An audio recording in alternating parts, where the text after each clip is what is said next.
मुझे ये भी खुशी है कि हमने पिछले 10 वर्षों में जो हमारी गौशालाएं हैं, इन गौशालाओं में जो शेडों के निर्माण हुए हैं, उन शेडों के निर्माण लगभग 400 शेड हमने पिछले 10 वर्षों में इन गौशालाओं में बनवाने का काम किया है, उनका निर्माण किया है, जिसके ऊपर 35 करोड़ रुपए की राशि हमने खर्च की है।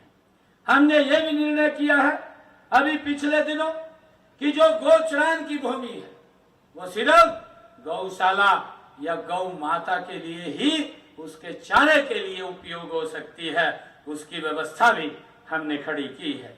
मुझे ये भी खुशी है कि आदरणीय प्रधानमंत्री जी ने, आदरणीय नरेंद्र मोदी जी ने जो गोवर्धन योजना शुरू की गई है, इस योजना के तहत प्रदेश की कोई भी गौशाला बायोगैस संयंत्र अगर लगाना चाहती है तो हमारा गौसेवा आयोग उसकी हर प्रकार से सहायता उसे दी जाती है। मुझे ये भी खुशी है कि अभी देश के यशस्वी प्रधानमंत्री नरेंद्र मोदी जी यमुनानगर में आए थे और यमुनानगर के अंदर उन्होंने हमारा एक बहुत बड़ा जो बायोगैस संयंत्र वहां पर लगा है, जिसका उन्होंने शिलान्यास किया है, 90 करोड़ रुपए की लागत से वो बन करके तैयार होगा, ताकि हमारी गौशालाएं वो आत्मनिर्भर बने, उनके ऊपर वो किसी पर निर्भर ना रहें, और उसको लेकर के 90 करोड़ रुपए की लागत से बायो गोवर्धन बायो संयंत्र गैस का प्लांट वहां पर लगाने का काम आदरणीय प्रधानमंत्री जी के कर कमलों द्वारा हुआ है।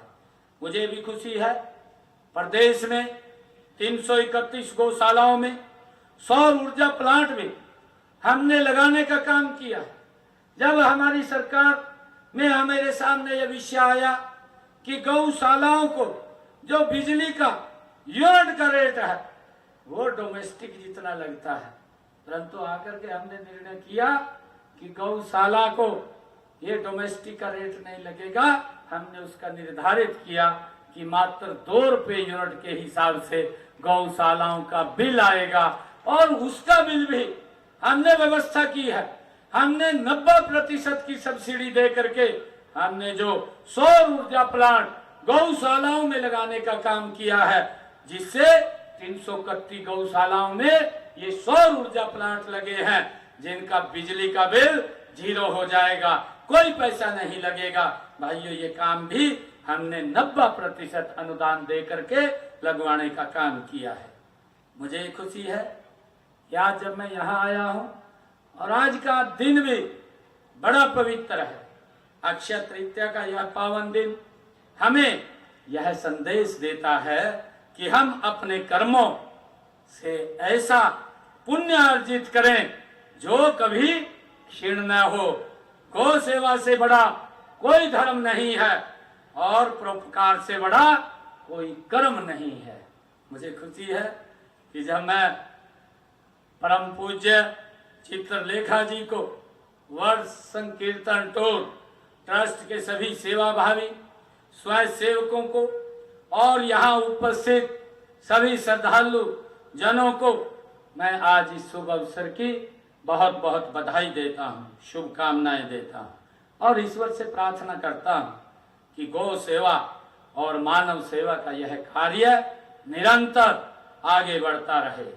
हरियाणा की धरती पर भक्ति, सेवा और संस्कारों की ये सुगंध इसी प्रकार फैलती रहे, क्योंकि व्रज की भूमि है, और इस व्रज की भूमि ये पवित्र भूमि है जहाँ स्वयं भगवान श्री कृष्ण ने गौ माता को वो चराने के लिए जाते थे। जैसा अभी चित्रलेखा जी ने भी कहा है कि जहाँ पर गौ माता वास करती है, जहाँ गौ माता रहती है, वहां पर स्वयं भगवान श्री कृष्ण वास करते हैं। ये हमारे संस्कृति, हमारे संस्कार हैं। मैं आप सबको आज इस शुभ अवसर पर बधाई भी देता हूँ, आप सबको बहुत बहुत शुभकामनाएं भी देता हूँ। और मुझे आज एक मांग पत्र ये दिया गया है। यहाँ पर प्रस्तावित 8 मंजिला अस्पताल में से एक फ्लोर के निर्माण कार्य का सहयोग की बात है। पशुपालन विभाग के 2 वेटरनरी सर्जन, 10 वेल्डिये, 20 गौ सेवक की एक टीम का प्रबंध, गौ सेवा धाम अस्पताल में एक अल्ट्रासाउंड मशीन का सहयोग और एक CLU का विषय मेरे सामने आया था। उसको लेकर के भी ये जितनी मांगे हैं, इन सब मांगों को विभाग के पास भेज करके और इनको दुरुस्त करवा करके इनको करवाने का काम हम करेंगे, ताकि इस पवित्र स्थल के ऊपर इस गौ धाम के अंदर गौ बेसहारा गौ माता जो उपचार के लिए यहाँ पर लाई जाती है, इस कार्य को, ये बड़ा पुण्य का काम है। ये और गति से जो हमारे यहाँ इस गौ सेवा धाम के सभी माननीय पदाधिकारी हैं, इसको मजबूती से आगे बढ़ा रहे हैं और देवी चित्रलेखा जी के तत्वाधान में आगे बढ़ रहा है। मैं आप सबको बहुत बहुत बधाई और शुभकामनाएं देता हूं। जब मैं यहाँ आया हूं तो 21 लाख रुपया मैं आज इस गौधाम के लिए लेकर के जाता हूं और एक विश्वास दिलाता हूं कि आप काम को चालू रखिए।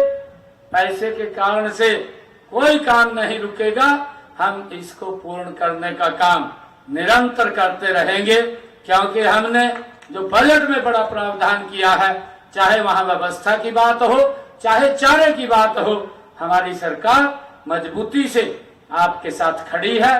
परंतु हमारे समाज के लोग जो प्रबुद्ध जन है, वो भी इसमें आगे बढ़ करके आते हैं, वो भी इसमें सहयोग करते हैं और मिलकर के सरकार और समाज के लोगों का ये एक म्यूचुअल कार्यक्रम आगे बढ़ाने का काम करते हैं। इसके लिए आप सबको मैं बहुत बहुत बधाई और शुभकामनाएं देता हूं। जय श्री कृष्ण।